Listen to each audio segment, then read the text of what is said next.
ಬಸವ ಐಟೆ channel videos ನೋಡಲು subscribe ಮಾಡಿ ಹಾಗೂ ಹೊಸ ವೀಡಿಯೋಗಳ ನೋಟಿಫಿಕೇಶನ್ಗಾಗಿ ಬೆಲ್ ಐಕಾನ್ ಪ್ರೆಸ್ ಮಾಡಿ. ವೆಲ್ಕಮ್ ಟು ಬಸವ ಐಟೆ ಚಾನಲ್. ಈ ವಿಡಿಯೋದಲ್ಲಿ solar rooftop or SPV system topic ಬಗ್ಗೆ ನೋಡೋಣ. ಈ ಟಾಪಿಕ್ ಬಂದು ಎಲೆಕ್ಟ್ರಾನಿಕ್ಸ್ ಮೆಕ್ಯಾನಿಕ್ಸ್ ಸೆಕೆಂಡ್ ಇಯರಲ್ಲಿ ಟ್ರೇಡ್ ಥಿಯರಿ ಸಬ್ಜೆಕ್ಟಲ್ಲಿ ಸೋಲಾರ್ ಪವರ್ ಚಾಪ್ಟ್ರಲ್ಲಿ ಬರುತ್ತೆ. ಸೊ ಸೋಲಾರ್ ರೂಫ್ ಟಾಪ್ ಅಂದರೆ ಒಂದು ಮನೆಗೆ ಅಥವಾ ಒಂದು ಬಿಲ್ಡಿಂಗಿಗೆ ಆ ರೂಫ್ ಮೇಲೆ ಸೋಲಾರ್ ಪ್ಯಾನಲ್ಸ್ನ ಇನ್ಸ್ಟಾಲ್ ಮಾಡಿ ಕಂಪ್ಲೀಟ್ಲಿ ಆ ಬಿಲ್ಡಿಂಗಿಗೆ ಅಥವಾ ಮನೆಗೆ ಪವರ್ ಸಪ್ಲೈನ ಕೊಡೋದಕ್ಕೆ ಸೋಲಾರ್ ರೂಫ್ ಟಾಪ್ ಅಥವಾ SPV ಸಿಸ್ಟಮ್ ಅಂತ ಕರೀತಾರೆ. ಸೊ ಇದು ಯಾವ ಥರ ಇರುತ್ತೆ ಅಂತ ಈ ವಿಡಿಯೋದಲ್ಲಿ ನೋಡೋಣ. ಸೊ ಮೊದಲಿಗೆ ಸೋಲಾರ್ ಫೋಟೋವೋಲ್ಟಾಯಿಕ್ ಸಿಸ್ಟಮ್ ಅಥವಾ SPV ಸಿಸ್ಟಮ್ ಅಂತಲೂ ಕರೀತಾರೆ, ಸೋಲಾರ್ ರೂಫ್ ಟಾಪ್ ಸಿಸ್ಟಮ್ ಅಂತಲೂ ಕರೀತಾರೆ. ಇದಕ್ಕೆ a solar photovoltaic system means a completely electricity supply system for a building based on the application of solar energy. So SPV system, solar photovoltaic system ಅಥವಾ solar rooftop system ಅಂದರೆ ಇದು ಒಂದು complete electricity supply system ಒಂದು solar energy ಮೇಲೆ depend ಆಗಿರುವಂಥದ್ದು. ಅಂದರೆ ಯಾವುದೇ ರೀತಿ ನಾವು KEBಯಿಂದ ಎಲೆಕ್ಟ್ರಿಸಿಟಿ ಸಪ್ಲೈ ತಗೊಳ್ದೇನೆ ಕಂಪ್ಲೀಟ್ಲಿ ಸೋಲಾರ್ ಎನರ್ಜಿನ ಬಳಸ್ಕೊಂಡೇ ಒಂದು ಬಿಲ್ಡಿಂಗಿಗೆ ಅಥವಾ ಒಂದು ಮನೆಗೆ ಎಲೆಕ್ಟ್ರಿಸಿಟಿ ಸಪ್ಲೈನ ಕನೆಕ್ಷನ್ ಮಾಡಿದರೆ ಅದಕ್ಕೆ ನಾವು SPV system, solar photovoltaic system ಅಥವಾ ರೂಫ್ ಟಾಪ್ ಸಿಸ್ಟಮ್ ಅಂತ ಕರಿತೀವಿ. Solar photovoltaic system is also called as solar rooftop system. So SPV ಸಿಸ್ಟಮ್ಗೆ ಸೋಲಾರ್ ರೂಫ್ ಟಾಪ್ ಸಿಸ್ಟಮ್ ಅಂತಲೂ ಕರೀತಾರೆ. ಎರಡು ಒಂದೇ, ಬೇಸಿಕಲಿ ಯಾವುದೇ ಹೆಸರು ಹೇಳಿದ್ರು ಎರಡು ಒಂದೇನೆ. Such a system requires the following items. So ಈ ಥರ ಸೋಲಾರ್ ಫೋಟೋವೋಲ್ಟಾಯಿಕ್ ಸಿಸ್ಟಮ್ ಅಥವಾ ರೂಫ್ ಟಾಪ್ ಸಿಸ್ಟಮ್ಗೆ ಈ ಕೆಲವು ಐಟಮ್ಗಳು ಬೇಕಾಗ್ತವೆ. ಏನಂದರೆ ಸೋಲಾರ್ ಗ್ರಿಡ್ ಅಥವಾ ಸೋಲಾರ್ ಫೋಟೋವೋಲ್ಟಾಯಿಕ್ ಏರೆ. ಅಂದರೆ ಇಲ್ಲಿ ಒಂದು ಸೋಲಾರ್ ಪ್ಯಾನಲಿಂದ ಇಡೀ ಬಿಲ್ಡಿಂಗಿಗೆ ಅಥವಾ ಒಂದು ಮನೆಗೆ ಸೋಲಾರ್ ಅಥವಾ ಎಲೆಕ್ಟ್ರಿಸಿಟಿ ಸಪ್ಲೈ ಕೊಡೋದಕ್ಕೆ ಆಗಲ್ಲ. ಸೊ ಅದರಿಂದಾಗಿ ಇಲ್ಲಿ ಸೋಲಾರ್ ಗ್ರಿಡ್ ಅಥವಾ ಸೋಲಾರ್ ಏರೆ ಬಳಸಬೇಕಾಗುತ್ತೆ. ಸೊ ಇದು ಸೋಲಾರ್ ಏರೆ ಅಥವಾ ಸೋಲಾರ್ ಗ್ರಿಡ್, ಸೋಲಾರ್ ಪ್ಯಾನಲ್ ಏನು ಅಂತ ಹಿಂದಿನ ಒಂದು ವಿಡಿಯೋದಲ್ಲಿ ನೋಡಿದ್ವಿ. ಸೊ ಆ ವಿಡಿಯೋ ಲಿಂಕ್ನ ಡಿಸ್ಕ್ರಿಪ್ಷನಲ್ಲಿ ಹಾಕಿರ್ತೀನಿ, ನೀವು ಅಲ್ಲಿ ಹೋಗಿ ನೋಡ್ಬೋದು. ಆ್ಯಂಡ್ ಬ್ಯಾಟ್ರಿ ಬೇಕಾಗುತ್ತೆ, ಆ್ಯಂಡ್ ಮೂರನೇದಾಗಿ ಇನ್ವರ್ಟರ್ ಬೇಕಾಗುತ್ತೆ. ಸೊ ಇದಿಷ್ಟು ಬೇಕು, ಸೋಲಾರ್ ಗ್ರಿಡ್ ಬೇಕು, ಬ್ಯಾಟ್ರಿ ಬೇಕು ಮತ್ತು ಇನ್ವರ್ಟರ್ ಬೇಕು. ಸೊ ಏನು ಇವು ಮೂರು ಅಂತ ನೋಡೋದಾದರೆ ಮೊದಲಿಗೆ ಸೋಲಾರ್ ಗ್ರಿಡ್ ಅಥವಾ ಸೋಲಾರ್ ಫೋಟೋವೋಲ್ಟಾಯಿಕ್ ಏರೆ. ಸೊ ಈ ಥರ ಒಂದು ಇರುತ್ತೆ ಸೋಲಾರ್ ಫೋಟೋವೋಲ್ಟಾಯಿಕ್ ಏರೆ, ಅಂದರೆ ನಂಬರ್ ಆಫ್ ಪ್ಯಾನಲ್ನ ಬಳಸ್ಕೊಂಡು ಒಂದು ಗ್ರಿಡ್ನ ಮಾಡಿರ್ತಾರೆ. Solar panels work through photovoltaic process where radiation energy is absorbed and generates electricity. So solar panel work ಆಗೋದು ಫೋಟೋವೋಲ್ಟಾಯಿಕ್ ಪ್ರಿನ್ಸಿಪಲ್ ಮೇಲೆ. ಇದರಿಂದ ಏನಾಗುತ್ತೆ ಅಂದರೆ ರೇಡಿಯೇಷನ್ ಲೈಟ್ ತೊಗೊಂಡು ಸೋಲಾರ್ ಪ್ಯಾನಲ್ ಎಲೆಕ್ಟ್ರಿಸಿಟಿನ ಜನರೇಟ್ ಮಾಡ್ತವೆ. So multiple solar panels are connected together to produce the required power.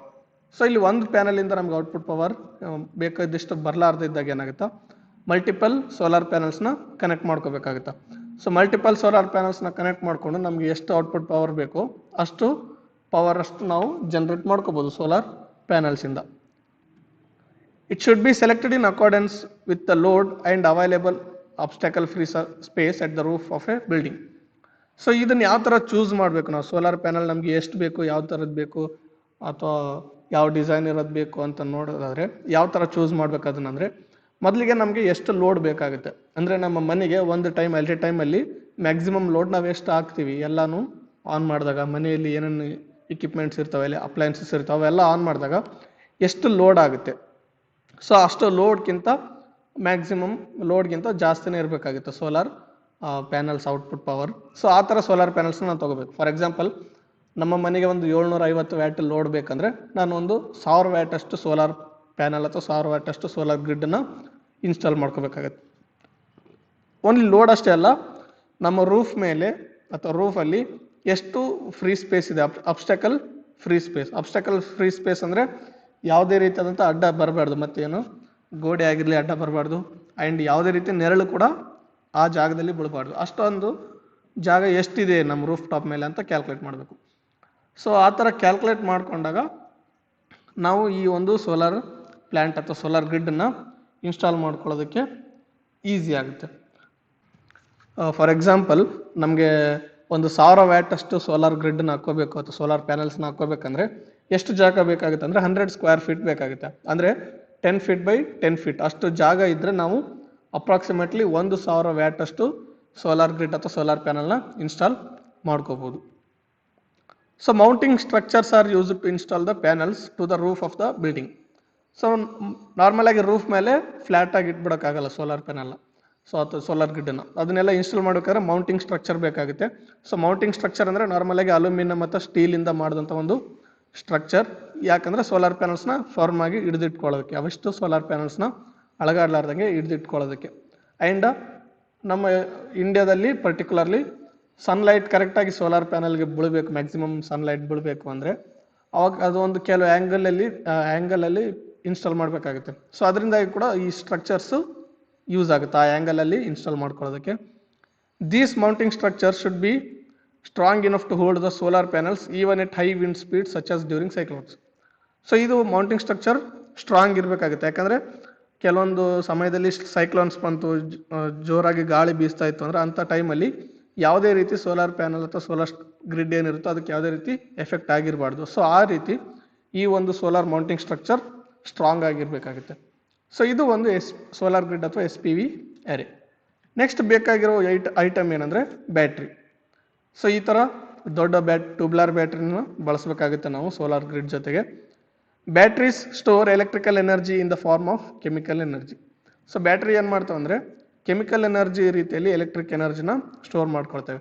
So ಆ electric ಎನರ್ಜಿನ ನಮ್ಗೆ ಯಾವಾಗ ಬೇಕೋ ಅವಾಗ ಔಟ್ಪುಟ್ಟು ತೊಗೋಬೋದು. And gets charge during the day time are when the sunlight is present. So solar panel ಜೊತೆಗೆ ಇದನ್ನು install ಮಾಡಿದಾಗ ಬೆಳಗ್ಗೆ ಹೊತ್ತಲ್ಲಿ ಅಂದರೆ ಸೂರ್ಯನ ಬೆಳಕು ಇರೋವಂಥ ಹೊತ್ತಲ್ಲಿ ಈ ಒಂದು ಬ್ಯಾಟ್ರೀಸ್ ಆ ಸೋಲಾರ್ ಎನರ್ಜಿಯಿಂದ ಚಾರ್ಜ್ ಆಗುತ್ತೆ ಪ್ಯಾನಲಿಂದ ಬರೋಂಥ ಔಟ್ಪುಟ್ ತೊಗೊಂಡು. So 1 or more batteries of 12 volt and 150H or 180H ampere hour capacity are used to store the electrical energy. So ಒಂದು ಅಥವಾ ಒಂದಕ್ಕಿಂತ ಜಾಸ್ತಿ ಬ್ಯಾಟ್ರೀಸ್ನ ನಾವಿಲ್ಲಿ ಬಳಸ್ಬೋದು. ನಮಗೆ ಎಷ್ಟು ಲೋಡ್ ಇದೆ, ಆ ಲೋಡ್ ಎಷ್ಟೊತ್ತು ಬ್ಯಾಕಪ್ ಬರಬೇಕು ನಮಗೆ ಅನ್ನೋದು ಕ್ಯಾಲ್ಕುಲೇಟ್ ಮಾಡೋದ್ರ ಮೇಲೆ ನಾವು ಬ್ಯಾಟ್ರಿ ಕೆಪಾಸಿಟಿನ ಎಷ್ಟು ಬೇಕು, ಎಷ್ಟು ಬ್ಯಾಟ್ರೀಸ್ ಬಳಸಬೇಕು ಅನ್ನೋದು ಡಿಪೆಂಡ್ ಆಗುತ್ತೆ. To supply during the night time when there is no sunlight.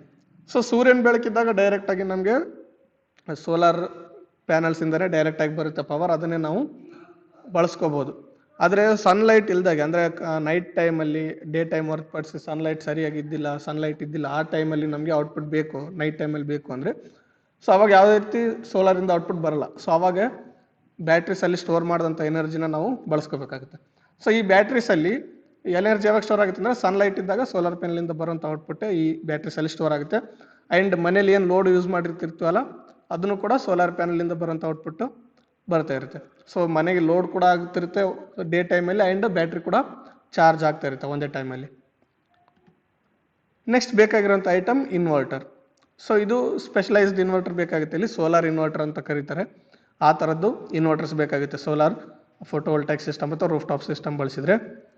Inverter converts 12 volt or 24 volt DC from battery into 230 volt AC that is required by the appliances. So ಈ inverter ಏನು ಮಾಡ್ತೀವಿ ಅಂದರೆ 12 volt ಅಥವಾ 24 volt ಯಾವ ಥರ ಬ್ಯಾಟ್ರಿನ ಬಳಸಿರ್ತೀನೋ ಅದನ್ನು DC ತೊಗೊಂಡು 230 volt AC ಅಂದರೆ ಏನು ಬೇರೆ ಬೇರೆ ಅಪ್ಲಯನ್ಸಸ್ ಬೇಕಾಗುತ್ತೆ, ಎಲೆಕ್ಟ್ರಿಕಲ್ ಅಪ್ಲಯನ್ಸ್ ಆ್ಯಂಡ್ ಎಲೆಕ್ಟ್ರಾನಿಕ್ ಅಪ್ಲಯನ್ಸಸ್ಗೆ ಆ 230 volt AC ಇದು ಪ್ರೊಡ್ಯೂಸ್ ಮಾಡುತ್ತೆ. So an inverter should be able to provide the power that is required for the loads applied to it. So ನಾವು ಇದಕ್ಕೆ ಏನೇನು ಲೋಡ್ ಅಪ್ಲೈ ಮಾಡ್ತೀವಿ ಇನ್ವರ್ಟ್ರಿಗೆ, ಸೊ ಎಷ್ಟು ಎಲ್ಲನೂ ಲೋಡ್ ಒಂದೇ ಸಲ ಅಪ್ಲೈ ಮಾಡಿದ್ರೆ ಮ್ಯಾಕ್ಸಿಮಮ್ ಲೋಡ್ ಎಷ್ಟಾಗುತ್ತೋ ಅದನ್ನು ಅಷ್ಟು ಪವರ್ ಪ್ರೊವೈಡ್ ಮಾಡೋಂಥ ಇನ್ವರ್ಟರ್ ಇರಬೇಕಾಗುತ್ತೆ. ಫಾರ್ ಎಕ್ಸಾಂಪಲ್ ನಮಗೆ ಒಂದು 1000 ವ್ಯಾಟ್ ಲೋಡ್ ಬೇಕು, ಒಂದು 800 ವ್ಯಾಟ್ ಇನ್ವರ್ಟರ್ ಇದೆ ಅಂದರೆ ಇನ್ವರ್ಟರ್ ಏನಾಗುತ್ತೆ ಡ್ಯಾಮೇಜ್ ಆಗೋಗುತ್ತೆ ಅಷ್ಟು ಲೋಡ್ ಆಗಿದಾಗ. ಸೊ ಹಂಗಾದಾಗ ಏನಾಗುತ್ತೆ ಇನ್ವರ್ಟರ್ ರಿಪೇರ್ ಮಾಡೋಕ್ಕಾಗುತ್ತೆ. ಸೊ ಅದಕ್ಕಾಗಿ ಸೋಲಾರ್ ಇನ್ವರ್ಟರ್ ಯಾವ ಥರ ಚೂಸ್ ಮಾಡಬೇಕು ಅಂದರೆ ನಮಗೆ ಎಷ್ಟು ವ್ಯಾಟ್ ಪವರ್ ನೀಡಿದೆನೋ ಅದಕ್ಕಿಂತ ಸ್ವಲ್ಪ ಜಾಸ್ತಿ ಇರೋದನ್ನೇ ಸೋಲಾರ್ ಇನ್ವರ್ಟರ್ನ ಚೂಸ್ ಮಾಡಬೇಕು. ಸೊ ಇಲ್ಲಿ ಒಂದು ಇನ್ವರ್ಟರ್ ಯಾವ ಥರ ಇರುತ್ತೆ ಅಂದರೆ solar inverter also consists of solar charge controller so that there is no need of separate device to charge the battery from solar panel. ಈಗ ನಾವು ಸೋಲಾರ್ ಪ್ಯಾನಲಿಂದ ಬ್ಯಾಟ್ರಿನ ಚಾರ್ಜ್ ಮಾಡಬೇಕಂದ್ರೆ ಸೋಲಾರ್ ಚಾರ್ಜ್ ಕಂಟ್ರೋಲರ್ ಸರ್ಕಿಟ್ ಅಥವಾ ಡಿವೈಸ್ ಬೇಕು ಅಂತ ನಾವು ಹಿಂದಿನ ವೀಡಿಯೋದಲ್ಲಿ ಎಲ್ಲ ನೋಡಿದ್ವಿ, ಹಿಂದಿನ 2 ವೀಡಿಯೋಗಳಲ್ಲಿ. ಸೊ ಅದನ್ನು ಯಾವ ರೀತಿ ಅದನ್ನು ಬಳಸಿ ಬ್ಯಾಟ್ರಿನ ಚಾರ್ಜ್ ಮಾಡ್ಬೋದು ಸೋಲಾರ್ ಚಾರ್ಜ್ ಕಂಟ್ರೋಲರ್ನ ಬಳಸಿ ಅಂತ ಹಿಂದಿನ ವೀಡಿಯೋದಲ್ಲಿ ನೋಡಿದ್ವಿ. ಸೊ ಆ ಥರ ನಾವು ಇನ್ವರ್ಟರ್ ಸಿಸ್ಟಮ್ ಅಥವಾ ರೂಫ್ ಟಾಪ್ ಸಿಸ್ಟಮಿಗೆ ಬಳಸಬೇಕಾದ್ರೆ ಇನ್ವರ್ಟ್ರಲ್ಲೇ ಈ ಸೋಲಾರ್ ಚಾರ್ಜ್ ಕಂಟ್ರೋಲರ್ ಇನ್ಬಿಲ್ಟ್ ಆಗಿರುತ್ತೆ, ಸೋಲಾರ್ ಇನ್ವರ್ಟ್ರಲ್ಲೇ ಇನ್ಬಿಲ್ಟ್ ಆಗಿರುತ್ತೆ, ಸಪ್ರೇಟಾಗಿ ಮತ್ತೆ ಅದನ್ನು ನಾವು ಬಳಸೋದು ಅವಶ್ಯಕತೆ ಇರಲ್ಲ. ಸೊ ಸೋಲಾರ್ ಚಾರ್ಜ್ ಕಂಟ್ರೋಲರ್ ಇರುತ್ತೆ ಆ್ಯಂಡ್ ಇನ್ವರ್ಟರ್ ಕೂಡ ಇರುತ್ತೆ. ಸೊ 2 ಕಂಬೈನ್ಡ್ ಆಗಿ ಈ ಸೋಲಾರ್ ಇನ್ವರ್ಟರ್ ಪ್ರೊವೈಡ್ ಮಾಡುತ್ತೆ, 2 ಕೆಲಸನೂ ಒಂದೇ ಮಾಡುತ್ತೆ. ಸೊ ಹಾಗಾಗಿ ನಮಗೆ ಸಪ್ರೇಟಾಗಿ ಮತ್ತೆ ಸೋಲಾರ್ ಚಾರ್ಜ್ ಕಂಟ್ರೋಲರ್ ಬೇಕಾಗಲ್ಲ. ನೆಕ್ಸ್ಟ್ ಒಂದು ಬ್ಲಾಕ್ ಡಯಾಗ್ರಾಮ್ ನೋಡಿದ್ರೆ ರೂಫ್ ಟಾಪ್ ಸಿಸ್ಟಮ್ದಾಗಿರ್ಬೋದು ಅಥವಾ ಸೋಲಾರ್ ಫೋಟೋವೋಲ್ಟೈಕ್ ಸಿಸ್ಟಮ್ ಯಾವ ಥರ ಇರುತ್ತೆ ಅಂದರೆ ಸಿಂಪಲ್ ಬ್ಲಾಕ್ ಡಯಾಗ್ರಾಮ್ ಈ ಥರ ಇರುತ್ತೆ. ಒಂದು ಸೋಲಾರ್ ಗ್ರಿಡ್ ಅಥವಾ SPV ಏರಿಯಾ ಇರುತ್ತೆ, ಸೋಲಾರ್ ಫೋಟೋವೋಲ್ಟೈಕ್ ಏರಿಯಾ ಅಂದರೆ ರೂಫ್ ಮೇಲೆ ಇನ್ಸ್ಟಾಲ್ ಮಾಡಿದಂಥ ಏರಿಯಾ. ಸೊ ಅಲ್ಲಿಂದ ಕನೆಕ್ಷನ್ಸ್ ಬಂದು ನೆಕ್ಸ್ಟ್ ಸೋಲಾರ್ ಚಾರ್ಜ್ ಕಂಟ್ರೋಲರ್ ಅಥವಾ ಆ್ಯಂಡ್ ಸೋಲಾರ್ ಇನ್ವರ್ಟರ್ಗೆ ಬರುತ್ತೆ. ಅಂದರೆ ಬೇಸಿಕಲಿ ಸೋಲಾರ್ ಇನ್ವರ್ಟರ್ ಇದು, ಅದರಲ್ಲೇ ಸೋಲಾರ್ ಚಾರ್ಜ್ ಕಂಟ್ರೋಲರ್ ಇರುತ್ತೆ ಮತ್ತು ಇನ್ವರ್ಟರ್ ಕೂಡ ಇರುತ್ತೆ. ಸೊ ಈ ಸೋಲಾರ್ ಚಾರ್ಜ್ ಕಂಟ್ರೋಲರಿಂದ ಈ SPV ಗ್ರಿಡ್ಡಿಂದ ಬರ್ತಕ್ಕಂಥ ವೋಲ್ಟೇಜ್ ಏನು ಮಾಡುತ್ತೆ, ಬ್ಯಾಟ್ರೀಸ್ನ ಚಾರ್ಜ್ ಮಾಡುತ್ತೆ. ಆ್ಯಂಡ್ ಅದೇ ಟೈಮಲ್ಲಿ ಏನು ಅಪ್ಲಯನ್ಸಸ್ಗೆ ಔಟ್ಪುಟ್ ಪವರ್ ಬೇಕೋ ಅದನ್ನು ಕೂಡ ಪ್ರೊವೈಡ್ ಮಾಡುತ್ತೆ ಇನ್ವರ್ಟರ್. ಸೊ ಈ ಥರ ಆದಾಗ ಏನಾಗುತ್ತೆ, ಬ್ಯಾಟ್ರೀಸ್ ಕೂಡ ಚಾರ್ಜ್ ಆಗುತ್ತೆ ಆ್ಯಂಡ್ ನಮಗೆ ಔಟ್ಪುಟ್ ಪವರ್ ಕೂಡ ಬರ್ತಾ ಇರುತ್ತೆ ಡೇ ಟೈಮಲ್ಲಿ. ಇನ್ನು ನೈಟ್ ಟೈಮಲ್ಲಿ ಏನಾಗುತ್ತೆ, ಸೋಲಾರ್ ಗ್ರಿಡ್ಡಿಂದ ಯಾವುದೇ ರೀತಿ ಔಟ್ಪುಟ್ ಬರಲ್ಲ. ಸೊ ಅವಾಗ ಏನಾಗುತ್ತೆ, ಬ್ಯಾಟ್ರೀಸಿಂದ ಪವರ್ ತೊಗೊಂಡು ಇನ್ವರ್ಟರ್ ಬ್ಯಾಟ್ರಿಯಿಂದ ಪವರ್ ತೊಗೊಂಡು ಆ ಪವರ್ನ AC 230 ವೋಲ್ಟ್ ಅಂದರೆ 12 ವೋಲ್ಟಿಂದ ವೋಲ್ಟೇಜ್ ಬರ್ತಕ್ಕಂಥ ಬ್ಯಾಟ್ರಿಯಿಂದ ಬರ್ತಕ್ಕಂಥ 12 ವೋಲ್ಟ್ಸ್ ಪವರ್ ಸಪ್ಲೈನ ತೊಗೊಂಡು 230 ವೋಲ್ಟ್ AC ಆಗಿ ಕನ್ವರ್ಟ್ ಮಾಡಿ ಅಪ್ಲಯನ್ಸಸ್ಗೆ ಪ್ರೊವೈಡ್ ಮಾಡುತ್ತೆ. ಸೊ ಈ ಥರ ಒಂದು ಸೋಲಾರ್ ಫೋಟೋವೋಲ್ಟೈಕ್ ಸಿಸ್ಟಮ್ ವರ್ಕ್ ಆಗುತ್ತೆ. ಸೊ ಸಿಂಪಲ್ ಬ್ಲಾಕ್ ಡಯಾಗ್ರಾಮ್ ಇದು. ಸೊ ಇದರಿಂದ ನಾವು ಸಿಂಪಲಾಗಿ ಅರ್ಥ ಮಾಡ್ಕೋಬೋದು ಯಾವ ರೀತಿ ಒಂದು ರೂಫ್ ಟಾಪ್ ಸಿಸ್ಟಮ್ ವರ್ಕ್ ಆಗುತ್ತೆ ಅಂತ. ಇನ್ನು ನೆಕ್ಸ್ಟು ಯಾವ ರೀತಿ ಒಂದು ಲೋಡ್ನ ಕ್ಯಾಲ್ಕುಲೇಟ್ ಮಾಡಬೇಕಾಗುತ್ತೆ, ನಮ್ಮ ಒಂದು ಮನೆಗೆ ಎಷ್ಟು ಲೋಡ್ ಬೇಕಾಗುತ್ತೆ ಅಥವಾ ಎಷ್ಟು ಪವರ್ ಬೇಕಾಗುತ್ತೆ ಅಂತ ಕ್ಯಾಲ್ಕುಲೇಟ್ ಮಾಡೋದಾದರೆ ಈ ಒಂದು ಸಿಂಪಲ್ ಟೇಬಲಿಂದ ನಾವು ಮಾಡ್ಕೋಬೋದು. ಇಲ್ಲಿ ಸಿಂಪಲ್ ಕೆಲವೊಂದಷ್ಟು ಅಪ್ಲಯನ್ಸ್ ಮಾತ್ರ ತೋರಿಸಲಾಗಿದೆ. ಸೊ ನಿಮ್ಮ ಮನೆಗೆ ಎಷ್ಟು ಬೇಕಾಗಿರುತ್ತೋ ಅದರ ಪ್ರಕಾರ ನೀವು ಇಲ್ಲಿ ಆ್ಯಡ್ ಮಾಡಿಕೊಂಡು ಅವು ಎಷ್ಟು ವ್ಯಾಟೇಜ್ ಇದೆ ಅದರದೆಲ್ಲ ನೋಡಿಕೊಂಡು ನೀವು ಕ್ಯಾಲ್ಕುಲೇಟ್ ಮಾಡ್ಬೋದು. ಸೊ ಇದು ಒಂದು ಟಿಪಿಕಲ್ ಎಕ್ಸಾಂಪಲ್ ಅಷ್ಟೇ. ಸೊ ಏನೇನು ಅಪ್ಲಯನ್ಸ್ ಬಳಸಿದಾರಿಲ್ಲ ಅಂದರೆ lights, fans, TV, generator. So lights 4 ಬಳಸಿದ್ದಾರೆ, ಈಚ್ 20 ವ್ಯಾಟ್ ಅಂದರೆ ಒಂದೊಂದು ಲೈಟು 20 ವ್ಯಾಟ್ ಇದೆ. ಫ್ಯಾನ್ 3 ಬಳಸಿದ್ದಾರೆ, ಒಂದೊಂದು 60 ವ್ಯಾಟ್ ಇದೆ. TV 2 ಇದ್ದಾವೆ, ಒಂದೊಂದು TV 100 ವ್ಯಾಟ್ ಪವರ್ನ ಬಳಸ್ಕೊಳ್ತವೆ. ರಿಫ್ರಿಜಿರೇಟರ್ ಒಂದಿದೆ, 300 ವ್ಯಾಟ್ ಪವರ್ನ ಬಳಸ್ಕೊಳ್ತದೆ. ಸೊ ಇನ್ನು ಟೋಟಲ್ ವ್ಯಾಟ್ ಎಷ್ಟಾಗುತ್ತೆ ಅಂತ ನೋಡಿದಾಗ 4 ಲೈಟ್ 20 ವ್ಯಾಟ್ಸ್ ಅಂದರೆ ಟೋಟಲ್ ಪವರ್ 80 ವ್ಯಾಟ್ಸ್ ಆಯಿತು. ಅಂದರೆ ಟೋಟಲ್ ಲೋಡ್ 80 ವ್ಯಾಟ್ ಆಯ್ತು ಅದರದ್ದು ಲೈಟ್ಸಿಂದು. ಇನ್ನು ಫ್ಯಾನ್ಸಿಂದು 3 ಫ್ಯಾನ್ಸು ಒಂದೊಂದು 60 ವ್ಯಾಟ್ ಅಂದರೆ 180 ವ್ಯಾಟ್ ಲೋಡು ಫ್ಯಾನಿಂದ ಆಯಿತು. 2 TV 100 ವ್ಯಾಟ್ಸ್ ಅಂದರೆ 200 ವ್ಯಾಟ್ಸ್ ಲೋಡು TVದಾಯಿತು. ಒಂದು ರಿಫ್ರಿಜಿರೇಟರ್ 300 ವ್ಯಾಟ್ ಅಂದರೆ 300 ವ್ಯಾಟ್ಸ್ ಅಷ್ಟು ಲೋಡು ರಿಫ್ರಿಜಿರೇಟರ್ದಾಯಿತು. ಸೊ ಈ ಥರ ಟೋಟಲ್ ಲೋಡ್ ಎಷ್ಟಾಗುತ್ತೆ ಅಂದರೆ 760 ವ್ಯಾಟ್ಸ್ ಆಗುತ್ತೆ. ಅಂದರೆ ಎಲ್ಲನೂ ಎಟ್ ಎ ಟೈಮ್ ಆನ್ ಮಾಡಿದಾಗ 760 ವ್ಯಾಟ್ಸ್ ಅಷ್ಟು ಲೋಡ್ ಆಗುತ್ತೆ. ಸೊ ಇಲ್ಲಿ ಕೆಲವೊಂದು ಅಪ್ಲಯನ್ಸ್ ಮಾತ್ರ ನಾವು ತೋರಿಸಿದ್ದೀವಿ. ನಿಮಗೆ ಬೇರೆ ಅಪ್ಲಯನ್ಸಸ್ ಇದ್ದರೆ ಅಥವಾ ಬೇರೆ ಸ್ಪೆಸಿಫಿಕೇಶನ್ಸ್ ಇದ್ದರೆ, ಬೇರೆ ನಂಬರ್ಸ್ ಇದ್ದರೆ ಅದನ್ನೆಲ್ಲ ಆ್ಯಡ್ ಮಾಡ್ಕೊಂಡು ನೀವು ಈ ರೀತಿ ಕ್ಯಾಲ್ಕುಲೇಟ್ ಮಾಡ್ಕೋಬೋದು. ಸೊ ಇದು ಟೋಟಲ್ ಲೋಡ್ ಆಯಿತು. ಅಂದರೆ ಸೋಲಾರ್ ಸಿಸ್ಟಮಿಂದ ನಮಗೆ ಎಷ್ಟು ವ್ಯಾಟ್ ಔಟ್ಪುಟ್ ಬರಬೇಕು ಅಂದರೆ 760 ವ್ಯಾಟೇ ಮಿನಿಮಮ್ ಬರಬೇಕು ನಮಗೆ. ಈಗ ಎಲ್ಲನೂ ಎಟ್ ಎ ಟೈಮ್ ಆನ್ ಮಾಡಿದಾಗ 760 ವ್ಯಾಟ್ ಅಷ್ಟು ಪವರ್ನ ನಾವು ಕನ್ಸ್ಯೂಮ್ ಮಾಡ್ತೀವಿ ಅಥವಾ 760 ವ್ಯಾಟ್ ಲೋಡನ್ನು ನಾವು ಸೋಲಾರ್ ಗ್ರಿಡ್ಗೆ ಹಾಕ್ತೀವಿ. ಸೊ ಅಂದರೆ ಇಲ್ಲಿ ಸೋಲಾರ್ ಗ್ರಿಡ್ ಏನಾಗುತ್ತಾ 760 ವ್ಯಾಟ್ ನಮಗೆ ಪವರ್ ಪ್ರೊಡ್ಯೂಸ್ ಮಾಡೋಂಥದ್ದು ಇರಬೇಕು. ಸೊ ಇನ್ನು ನಾವು ಪರ್ ಡೇ ಎಷ್ಟು ಯೂಸ್ ಮಾಡ್ತೀವಿ ನಾವು ಅಂದರೆ ಬ್ಯಾಟ್ರೀಸ್ನ ಯೂಸ್ ಮಾಡಬೇಕಲ್ಲ, ಹಂಗಾಗಿ ಪರ್ ಡೇ ಒಂದಿನ ಪೂರ್ತಿ ನಮಗೆ ಸೋಲಾರ್ ಪವರ್ ಬರ್ತಾನೆ ಇಲ್ಲ, ಸೋಲಾರಿಂದ ಯಾವುದೇ ರೀತಿ ಪವರ್ ಜನರೇಟ್ ಆಗಿಲ್ಲ ಅಂತಂದರೆ ಅಲ್ಲಿ ಬ್ಯಾಟ್ರೀಸ್ನ ಯೂಸ್ ಮಾಡ್ಕೊಂಡಿರ್ತೀವಿ. ಸೊ ಆ ಬ್ಯಾಟ್ರೀಸಿಂದ ಎಷ್ಟು ಪವರ್ ಬೇಕನ್ನೋದು ನಮ್ಗೆ ಇದರಿಂದ ತಿಳ್ಕೊಬೋದು. So hours used per day ಅಂದರೆ ಒಂದು ಲೈಟ್ 4 ಲೈಟು ಟೋಟಲ್ ಲೋಡ್ ಅದು 80 ವ್ಯಾಟ್ ಇರುತ್ತೆ. 80 ವ್ಯಾಟನ್ನು ನಾವು 5 ಗಂಟೆವರೆಗೂ ಯೂಸ್ ಮಾಡ್ತೀವಿ ಅಂದ್ಕೊಳ್ರಿ ಲೈಟ್ಸು. ಸೊ ಆ 400 ವ್ಯಾಟ್ ಅವರ್ ಲೋಡ್ ಆಯಿತು ಯಾವುದ್ರದ್ದು ಲೈಟ್ಸಿಂದು.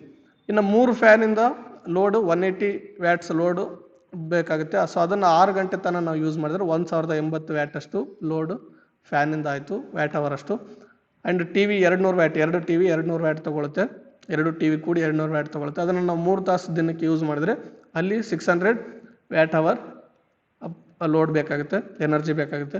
ಆ್ಯಂಡ್ ರಿಫ್ರಿಜಿರೇಟರ್ ಒಂದೇ ರಿಫ್ರಿಜಿರೇಟರ್ ಇದೆ 300 ವ್ಯಾಟಿಂದು, ಅದನ್ನು ನಾವು ಡೈಲಿ 5 ತಾಸು ಯೂಸ್ ಮಾಡ್ತಾ ಇದ್ದೀವಿ ಅಂದರೆ 1500 ವ್ಯಾಟ್ ಅಷ್ಟು ಎನರ್ಜಿ ಅಲ್ಲಿ ವ್ಯಾಟ್ ಅವರ್ ಅಷ್ಟು ಎನರ್ಜಿ ಅಲ್ಲಿ ಬೇಕಾಗುತ್ತೆ. ಸೊ ಟೋಟಲ್ ಎನರ್ಜಿ ಎಷ್ಟಾಯಿತು ಒಂದು ದಿನಕ್ಕೆ ಅಂತ ನೋಡಿದ್ರೆ 3580 ವ್ಯಾಟ್ ಅವರ್ ಪರ್ ಡೇ. ಇಷ್ಟು ಎನರ್ಜಿನ ನಾವು ಯೂಸ್ ಮಾಡ್ತೀವಿ ಒಂದು ದಿನಕ್ಕೆ. ಅಂದರೆ 3.58 kilo watt hour per day. ಅಂದರೆ ಒಂದು ದಿನಕ್ಕೆ 3.58 ಕಿಲೋ ವ್ಯಾಟ್ ಅವರ್ನ ನಾವು ಇಲ್ಲಿ ಎಲೆಕ್ಟ್ರಿಕಲ್ ಎನರ್ಜಿನ ಯೂಸ್ ಮಾಡ್ತೀವಿ. ಸೊ ಈ ಒಂದು ಎಲೆಕ್ಟ್ರಿಕಲ್ ಎನರ್ಜಿ ಯೂನಿಟಲ್ಲಿ ಕನ್ವರ್ಟ್ ಮಾಡಿದ್ರೆ ಸೊ 1 ಕಿಲೋ ವ್ಯಾಟ್ ಅವರ್ಗೆ 1 ಯೂನಿಟ್ ಅಂತ ಹೇಳಿದ್ರೆ 3.58 ಕಿಲೋ ವ್ಯಾಟ್ ಅವರ್ಗೆ ನಾವು 3.58 ಯೂನಿಟ್ಸ್ ಅಂತ ಹೇಳ್ಬೋದು. ಸೊ ಈ ಥರ ಒಂದು ಟಿಪಿಕಲ್ ಆಗಿ ಮನೆಗೆ ಏನು ಯೂಸ್ ಮಾಡ್ತೀವಿ ಅಪ್ಲಯನ್ಸಸ್ನ ಅದ್ರದ್ದು ನಾವು ಎಷ್ಟು ಲೋಡ್ ಆಗುತ್ತೆ ಅಥವಾ ಎಷ್ಟು ಯೂನಿಟ್ಸ್ನ ನಾವು ಪವರ್ ಯೂಸ್ ಮಾಡ್ತೀವಿ ಅಂತ ಕ್ಯಾಲ್ಕುಲೇಟ್ ಮಾಡ್ಬೋದು. ನೆಕ್ಸ್ಟ್ ಸೋಲಾರ್ ಗ್ರಿಡ್ ಕೆಪಾಸಿಟಿ ಅಂದರೆ ನಮ್ಮ ಮನೆಗೆ ತಕ್ಕಂತೆ ಲೋಡ್ಗೆ ನಾವು ಎಷ್ಟು ಒಂದು ಕೆಪಾಸಿಟಿ ಇರುವಂಥ ಸೋಲಾರ್ ಗ್ರಿಡ್ನ ಇನ್ಸ್ಟಾಲ್ ಮಾಡ್ಕೋಬೇಕಾಗುತ್ತೆ ಅಂತ ನೋಡೋಣ ಒಂದು ಸಿಂಪಲ್ ಎಕ್ಸಾಂಪಲ್ ಮುಖಾಂತರ. Solar grid capacity is typically calculated as load plus 25% safety margin that is 7.5 kilowatt load will require a 10 kilowatt solar plant. So solar grid capacity ಎಷ್ಟು ಇರುತ್ತೆ ಟಿಪಿಕಲ್ ಆಗಿ ಅಂದರೆ ಯಾವ ಥರ ಕ್ಯಾಲ್ಕುಲೇಟ್ ಮಾಡಲಾಗುತ್ತೆ ಅಂದರೆ ಲೋಡ್ ಎಷ್ಟಿದೆ ಪ್ಲಸ್ ಆ ಲೋಡ್ಗಿಂತ 25% ಜಾಸ್ತಿ ಇರುವಂಥ ಸೋಲಾರ್ ಪ್ಲ್ಯಾಂಟ್ ಬೇಕಾಗುತ್ತೆ. ಸೊ 25% ಜಾಸ್ತಿ ಯಾಕೆ ಬೇಕು ಅಂದರೆ ಅದು ಸೇಫ್ಟಿ ಮಾರ್ಜಿನ್. ಇನ್ ಕೇಸ್ ಯಾವುದಾದ್ರೂ ಅಪ್ಲಯನ್ಸ್ ನಮ್ಮ ಮನೆಯಲ್ಲಿ ಜಾಸ್ತಿ ಲೋಡ್ ತೊಗೊಳಕ್ಕೆ ಚಾರ್ಜ್ ಮಾಡ್ತಾ ಅಥವಾ ಜಾಸ್ತಿ ಕರೆಂಟ್ ಯೂಸ್ ಮಾಡ್ಕೊಳ್ತಾ ಇದ್ದು ಜಾಸ್ತಿ ಪವರ್ ಅಂತಂದರೆ ಸೊ ಅಲ್ಲಿ ಕೆಲವು ಸೇಫ್ಟಿ ಮೆಜರ್ಸ್ನ ನಾವು ನೋಡ್ಕೋಬೇಕಾಗುತ್ತೆ. ಫಾರ್ ಎಕ್ಸಾಂಪಲ್ ಕರೆಕ್ಟಾಗಿ ನಾವು 750 ವ್ಯಾಟು ಅಥವಾ ಹಿಂದಿನ ಕ್ಯಾಲ್ಕುಲೇಷನ್ ಪ್ರಕಾರ 760 ವ್ಯಾಟು ನಮಗೆ ಲೋಡ್ ಬೇಕಾಯಿತು. ಸೊ ಕರೆಕ್ಟಾಗಿ 760 ವ್ಯಾಟೇ ಸೋಲಾರ್ ಪ್ಯಾನಲ್ನ ನಾವು ಇನ್ಸ್ಟಾಲ್ ಮಾಡ್ಕೊಂಡಾಗ ಏನಾಗುತ್ತೆ, ಯಾವುದೋ ಒಂದು ಶಾರ್ಟ್ ಸರ್ಕ್ಯೂಟ್ ಆದಾಗ ಅಥವಾ ಶಾರ್ಟ್ ಸರ್ಕ್ಯೂಟ್ ಆದಾಗ ಅಲ್ಲಿ ಹೈ ಕರೆಂಟ್ ಫ್ಲೋ ಆಗುತ್ತೆ ಆ್ಯಂಡ್ ಬೇರೆ ಬೇರೆ ಅಪ್ಲಯನ್ಸಸ್ ಕೆಲವು ಜಾಸ್ತಿ ಕರೆಂಟ್ ಯೂಸ್ ಮಾಡ್ಕೊಳ್ಳೋಕೆ ಸ್ಟಾರ್ಟ್ ಮಾಡಿದಾಗ ಅಲ್ಲಿ ಕೂಡ ಲೋಡ್ ಜಾಸ್ತಿ ಬೀಳುತ್ತೆ ಸೋಲಾರ್ ಗ್ರಿಡ್ಗೆ. ಸೊ ಆ ಕಾರಣಕ್ಕೆ ಈ ಒಂದು 25% ಸೇಫ್ಟಿ ಮಾರ್ಜಿನ್ನ ಇಟ್ಟಿರ್ತಾರೆ. ಸೊ ಒಂದು ಈಸಿಯಾಗಿ ಹೇಳ್ಬೇಕು ಯಾವ ಥರ ಅಂದರೆ 7.5 ಕಿಲೋವ್ಯಾಟ್ ಅಷ್ಟು ಲೋಡ್ ನಾವು ಆಗ್ತಾ ಇದ್ರೆ ಸೋಲಾರ್ ಗ್ರಿಡ್ಗೆ, ಸೊ ಅಂಥ ಸೋಲಾರ್ ಪ್ಲ್ಯಾಂಟ್ ಎಷ್ಟು ಪ್ರೊಡ್ಯೂಸ್ ಮಾಡೋಕ್ಕೆ ಔಟ್ಪುಟ್ ಅಂದರೆ 10 ಕಿಲೋವ್ಯಾಟ್ ಅಷ್ಟು ಔಟ್ಪುಟ್ ಪ್ರೊಡ್ಯೂಸ್ ಮಾಡೋಂಥ ಸೋಲಾರ್ ಪ್ಲ್ಯಾಂಟ್ನ ನಾವು ಇನ್ಸ್ಟಾಲ್ ಮಾಡಿರಬೇಕಾಗುತ್ತೆ. From the previous example we can calculate the solar grid capacity for the 0.76 kilowatt load as. So ಹಿಂದಿನ ಒಂದು ಕ್ಯಾಲ್ಕುಲೇಷನ್ ಪ್ರಕಾರ ನಾವು ಒಂದು ಟಿಪಿಕಲ್ ಹೌಸಲ್ಲಿ 760 ವ್ಯಾಟ್ ಅಷ್ಟು ಲೋಡನ್ನು ಆಗ್ತಾ ಇದೆ ಸೋಲಾರ್ ಪ್ಯಾನ್ ಅಂದರೆ 760 ವ್ಯಾಟ್ ಅಷ್ಟು ಲೋಡಲ್ಲಿ ಪ್ರೊಡ್ಯೂಸ್ ಆಗ್ತಿತ್ತು. ಅಂದರೆ 0.76 ಕಿಲೋವ್ಯಾಟ್ ಅಷ್ಟು ಲೋಡನ್ನು ಅಲ್ಲಿ ಪ್ರೊಡ್ಯೂಸ್ ಅಂದರೆ ಅಷ್ಟು ಪವರ್ ಬೇಕಾಗ್ತಿತ್ತು. ಸೊ ಅದರ ಪ್ರಕಾರ ಒಂದು ಸೋಲಾರ್ ಗ್ರಿಡ್ ಅಥವಾ ಸೋಲಾರ್ ಪ್ಲ್ಯಾಂಟ್ ಕೆಪಾಸಿಟಿ ಎಷ್ಟು ಇರಬೇಕಂತ ನೋಡೋದಾದರೆ so solar grid capacity is equal to load that is in kilowatts plus 25% of load. So solar grid capacity calculate ಮಾಡೋಂಥ formula load plus 25% of load ಅಂದರೆ load ಎಷ್ಟಾಗ್ತೀವಿ ನಾವು ಗ್ರಿಡ್ಗೆ ಮತ್ತು ಅದರಲ್ಲಿ extra plus 25% safety margin that is equal to load ಎಷ್ಟು produce ಆಗಿತ್ತು ನಮಗೆ ಕಿಲೋವ್ಯಾಟಲ್ಲಿ ಹೇಳಿದ್ರೆ ಅಂದರೆ 0.76 ಕಿಲೋವ್ಯಾಟ್ ಅಷ್ಟು ಲೋಡ್ ಪ್ರೊಡ್ಯೂಸ್ ಆಗಿತ್ತು ಪ್ಲಸ್ 25% ಆಫ್ 0.76 ಅಂದರೆ 0.76 ಮಲ್ಟಿಪ್ಲೈಡ್ ಬೈ 0.25. 25%ನ ನಾವು 1ಗೆ ಕನ್ಸಿಡರ್ ಮಾಡಿದ್ರೆ 0.25 ಅಂತ ತೊಗೊಳ್ತೀವಿ. ಸೊ ಹಂಗಾಗಿ 0.76 ಮಲ್ಟಿಪ್ಲೈಡ್ ಬೈ 0.25. ಸೊ ಅದನ್ನು ಮಲ್ಟಿಪ್ಲೈ ಮಾಡಿದಾಗ 0.76 ಆ್ಯಸ್ ಇಟ್ ಹಂಗೆ ಇರುತ್ತೆ. 0.76 ಮಲ್ಟಿಪ್ಲೈಡ್ ಬೈ 0.25 ಮಾಡಿದಾಗ 0.19 ಬರುತ್ತೆ. ಸೊ ಇವಾಗ ಇದು 25% safety margin 0.76 ಕಿಲೋವ್ಯಾಟ್ಗೆ 0.19 kilowatt safety margin ಅದು ಅಂದರೆ 25% ಸೇಫ್ಟಿ ಮಾರ್ಜಿನ್ ಇಲ್ಲಿ ಹೇಳಿದ್ವಲ್ಲ. ಸೊ ಅದಿಷ್ಟು 0.19 ಕಿಲೋವ್ಯಾಟ್. ಸೊ ಎರಡನ್ನು ಆ್ಯಡ್ ಮಾಡಿದಾಗ 0.95 ಕಿಲೋವ್ಯಾಟ್ ಆಗುತ್ತೆ ಅಥವಾ 950 ವ್ಯಾಟ್ಸ್ ಆಗುತ್ತೆ. ಸೊ ಅಂದರೆ ನಾವು 760 ವ್ಯಾಟ್ಗೆ ಅಥವಾ 0.76 ಕಿಲೋವ್ಯಾಟ್ ಲೋಡ್ ಆಗ್ತಾ ಇದ್ರೆ ಒಂದು ಗ್ರಿಡ್ಡಿಗೆ, ಸೊ ಅಲ್ಲಿ ಸೋಲಾರ್ ಗ್ರಿಡ್ ಕೆಪಾಸಿಟಿ ಎಷ್ಟು ಇರಬೇಕಂದ್ರೆ 0.95 ಕಿಲೋವ್ಯಾಟ್ ಇರಬೇಕಾಗುತ್ತೆ ಅಥವಾ 950 ವ್ಯಾಟ್ ಅಷ್ಟು ಪ್ರೊಡ್ಯೂಸ್ ಮಾಡೋಂಥ ಸೋಲಾರ್ ಗ್ರಿಡ್ ಅಥವಾ ಸೋಲಾರ್ ಪ್ಲ್ಯಾಂಟ್ನ ಇನ್ಸ್ಟಾಲ್ ಮಾಡ್ಕೋಬೇಕಾಗುತ್ತೆ. ಸೊ ಈ ಥರ ನಮ್ಮ ಮನೆಗೆ ಏನೇನು ನಾವು ಲೋಡ್ ಆಗ್ತೀವಿ ಎಟ್ ಎ ಟೈಮ್ ಆ್ಯಂಡ್ ಅದ್ರದ್ದು ಮ್ಯಾಕ್ಸಿಮಮ್ ಲೋಡ್ ಎಷ್ಟಾಗುತ್ತೆ ಅದು ಅಷ್ಟು ಲೋಡ್ ಪ್ಲಸ್ 25% ಅಷ್ಟು ಸೇಫ್ಟಿ ಮಾರ್ಜಿನ್ ಅಂದರೆ ನಾವೇನು ಲೋಡ್ ಆಗ್ತೀವಲ್ಲ ಅದರಲ್ಲಿ 25% ಪ್ಲಸ್ ಮಾಡಿ ಆ್ಯಡ್ ಮಾಡಿದ್ರೆ ಎಷ್ಟಾಗುತ್ತೋ ಅಷ್ಟು ವ್ಯಾಟ್ಸ್ ಅಥವಾ ಅಷ್ಟು ಕಿಲೋ ವ್ಯಾಟ್ಸ್ ಇರುವಂಥ ಒಂದು ಸೋಲಾರ್ ಪ್ಲ್ಯಾಂಟ್ನ ಅಥವಾ ಸೋಲಾರ್ ಗ್ರಿಡ್ನ ಇನ್ಸ್ಟಾಲ್ ಮಾಡಬೇಕಾಗುತ್ತೆ ಸೇಫ್ಟಿಯಾಗಿ ಸ್ಮೂತಾಗಿ ವರ್ಕ್ ಆಗೋದಕ್ಕೆ. ಸೊ ಇದು ಒಂದು ಸೋಲಾರ್ ಗ್ರಿಡ್ ಕೆಪಾಸಿಟಿ ಯಾವ ಥರ ಕ್ಯಾಲ್ಕುಲೇಟ್ ಮಾಡಬೇಕನ್ನೋದು. ಸೊ ಇದಿಷ್ಟು ಈ ವಿಡಿಯೋದಲ್ಲಿ ಸೋಲಾರ್ ರೂಫ್ ಟಾಪ್ ಸಿಸ್ಟಮ್ ಅಥವಾ ಸೋಲಾರ್ ಫೋಟೋವೋಲ್ಟಾಯಿಕ್ ಸಿಸ್ಟಮ್ ಯಾವ ರೀತಿ ಇರುತ್ತೆ, ಯಾವ ರೀತಿ ವರ್ಕ್ ಆಗುತ್ತೆ ಮತ್ತು ಯಾವ ರೀತಿ ನಾವು ಎಲ್ಲ ಚೂಸ್ ಮಾಡಬೇಕಾಗುತ್ತೆ, ಏನೇನು ಬೇಕೋ ಅದೆಲ್ಲ ನಾವು. ಸೊ ಈ ವಿಡಿಯೋ ನಿಮ್ಗೆ ಇಷ್ಟ ಆಗಿದ್ರೆ ಲೈಕ್ ಮಾಡಿ, ಶೇರ್ ಮಾಡಿ ಮತ್ತು ಬಸವ ಐಟಿ ಚಾನಲ್ನ ಸಬ್ಸ್ಕ್ರೈಬ್ ಮಾಡಿ, ಪಕ್ಕದಲ್ಲಿರೋಂಥ ಬೆಲ್ ಐಕಾನ್ ಪ್ರೆಸ್ ಮಾಡಿ ಆಲ್ ಅಂತ ಚೂಸ್ ಮಾಡಿ. ಈ ಥರ ಮಾಡೋದ್ರಿಂದ ನಾವು ಅಪ್ಲೋಡ್ ಮಾಡೋಂಥ ಪ್ರತಿಯೊಂದು ವಿಡಿಯೋ ನೋಟಿಫಿಕೇಷನ್ ಕೂಡ ನಿಮ್ಮ ಮೊಬೈಲ್ಗೆ ಬರುತ್ತೆ. Thank you.